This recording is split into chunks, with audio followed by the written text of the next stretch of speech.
کنجوسی نہیں، اس لیے کہ کنجوسی باعث ہلاکت ہے. کنجوسی کیا ہے؟ باعث ہلاکت ہے، یہ ہلاک کر دینے والی صفت ہے. وَمَن يُوقَ شُحَّ نَفْسِهِ فَأُولَٰئِكَ هُمُ الْمُفْلِحُونَ. اللہ نے کہا جو اپنے نفس کی تنگی سے، کنجوسی سے، بخل سے بچا لیا گیا وہی لوگ کامیاب ہیں. وَمَن يُوقَ شُحَّ نَفْسِهِ فَأُولَٰئِكَ هُمُ الْمُفْلِحُونَ.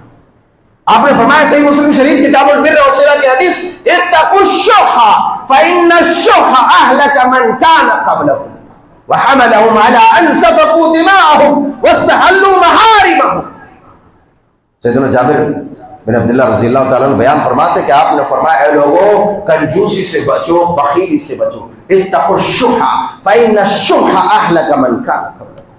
اس لیے کہ تم سے پہلے لوگ جو کنجوس تھے، تم سے پہلے لوگ جو کنجوس تھے، اللہ تبارک و تعالیٰ نے ان کی کنجوسی کی وجہ سے اسے ہلاک کر دیا. کنجوسی کتنی خطرناک صفت ہے، اتنی مذموم صفت ہے کہ وَحَمَلَهُمْ عَلَىٰ أَنْ سَفَكُوا دِمَاءَهُمْ، کہ کنجوسی جس آدمی کے اندر آ جائے، بخیلی جس کے اندر آ جائے، وہ اپنے سگوں کے خون کا پیاسا ہو جاتا ہے.